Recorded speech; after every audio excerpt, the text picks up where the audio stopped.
میرے اور آپ کے آقا و مولا نے ارشاد فرمایا قیامت کے دن میرے سب سے قریب وہ ہوگا جو کثرت سے میرے اوپر درود پڑھنے والا ہوگا۔ تو یہ حضور کی قربت کا ضامن ہے درود، تو اس لیے اپنی اولاد کو حضور علیہ السلام پر درود پڑھنے کی ترغیب دو۔ بچپن میں ہی اپنے گھر کے اندر مجالس درود قائم کرو، روزانہ کی بنیاد پہ ہو تو بہت اچھا، نہیں تو ہر 8 دن کے بعد ایک دن ضرور متعین کر لیا جائے۔ جمعۃ المبارک کے دن کثرت کے ساتھ درود پڑھنے کی ترغیب دی گئی ہے، اور فرمایا اس دن فرشتے حاضر ہوتے ہیں۔ تو حضرت ابو درداء رضی اللہ تعالی عنہ نے عرض کی، یا رسول اللہ صلی اللہ علیہ وسلم، آپ کی حیات طیبہ میں تو ٹھیک ہے، لیکن جب آپ انتقال کر جائیں تو کیا اس کے بعد بھی یہ عمل جاری رکھا جائے؟ ابن ماجہ میں یہ روایت موجود ہے۔ تو حضور علیہ السلام نے حضرت ابو درداء سے فرمایا، ہاں میرے وصال کے بعد بھی اس عمل کو جاری رکھنا، اور ساتھ ارشاد کیا کہ ان اللہ حرم علی الارض ان تاکل اجساد الانبیاء فنبی اللہ حی یرزق، اللہ نے مٹی پر حرام کر دیا ہے کہ وہ نبیوں کے جسموں کو کھائے، نبی قبروں میں زندہ ہوتے ہیں اور ان کو رزق بھی دیا جاتا ہے۔ تو کہا کہ یہ میرے بعد بھی میرے اوپر درود کے سلسلے کو جاری رکھنا۔ تو ایک مومن تو درود کے ساتھ جڑا ہوا ہے، وہ تو درود کے بغیر دن گزار ہی نہیں سکتا، الگ سے نہ بھی پڑھے تو اس کو نماز کے اندر درود پڑھنا ہی ہوتا ہے۔ درود ابراہیمی تو نماز کا حصہ بنا دیا گیا، اور اس کو کثرت کے ساتھ درود پڑھنے کی ترغیب دی گئی۔ تو درود ایک ایسا وظیفہ ہے کہ جو اپنی زندگی میں جتنا زیادہ شامل کر سکتے ہو اتنا زیادہ شامل کر لو۔ ویسے بھی درود پڑھنے سے بچوں میں تقدس پیدا ہوتا ہے، بچے پاک دامن رہیں، عفت مآب رہیں، ان کی طبع میں تقدس رہے۔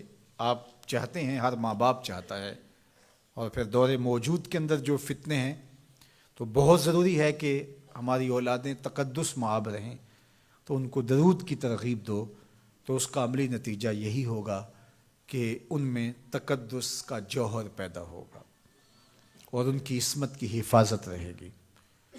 اور درود شریف پڑھنے والے بچے اور درود شریف نہ پڑھنے والے بچے دونوں کی عادات میں فرق ہوتا ہے۔ درود پڑھنے والوں کی طبع میں رقت، لطافت، نرمی، محبت، شفقت جیسے جذبات پیدا ہوتے ہیں۔ یہ درود شریف کا عملی نتیجہ ہے۔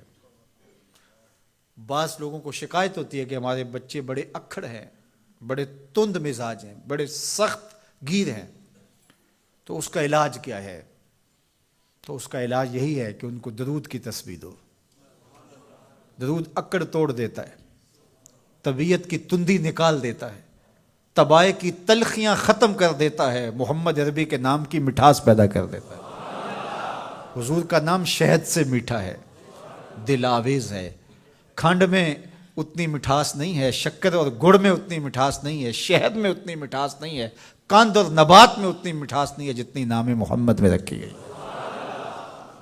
ان کا نام لبوں پر آئے، میٹھا میٹھا منہ ہو جائے، ان کے بول بہاروں جیسے اور اصحاب ستاروں جیسے، ان سا پیارا اور نہ کوئی، ان سے بچھڑ کے لکڑی روئی، جب وہ سیر کو جایا کرتے سر پہ بادل سایا کرتے۔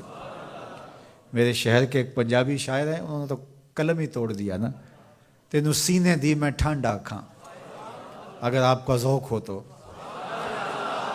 تینوں سینے دی میں ٹھنڈ آکھاں، شہد گلاب تے کھنڈ آکھاں، تینوں نبیاں دا میں لاڑا آکھاں، تیرے ہجر دے وچ میں ہاڑا آکھاں۔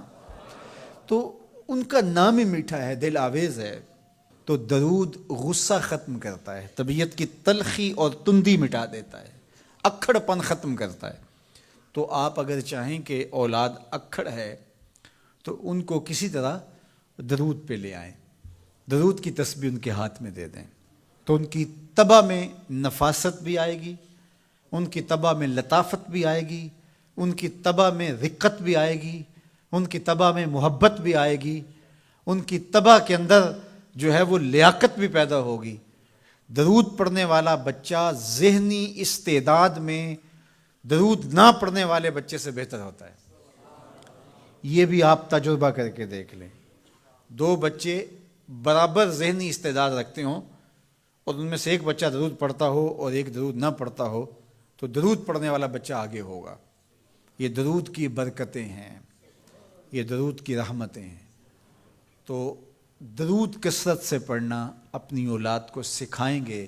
ہفتہ روزہ آپ محافل کا گھر میں انعقاد کر لیجئے اور اس میں صرف دروشی پڑھ لیجئے، تو انشاءاللہ اس سے آپ دیکھیں گے کہ اولاد کو اس کا فرق پڑتا ہے۔ یہ تربیت کا ایک آسان نسخہ ہے اور یہ وہ وظیفہ ہے جس سے تھکن نہیں ہوتی، یہ وہ وظیفہ ہے جس سے طبیعت میں تلخی نہیں آتی۔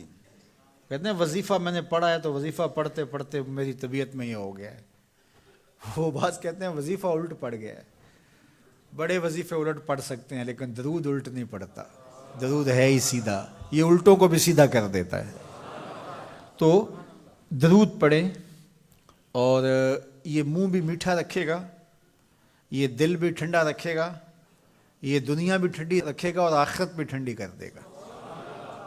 درود چراغ بھی ہے، درود کستوری بھی ہے، خوشبو بھی ہے، مہک بھی ہے، شہد بھی ہے، گلاب بھی ہے، کھنڈ بھی ہے اور سینے کی ٹھنڈ بھی ہے۔ تو درود اپنی طبع کے اندر اچھی طرح سے راسخ کر لیں اور اپنی اولادوں کی طبع میں اس کو راسخ کریں۔ اس سے آپ عملاً دیکھیں گے، میں سالوں کی بات نہیں کرتا، اشروں مہینوں کے اندر آپ فرق پڑتا دیکھیں گے۔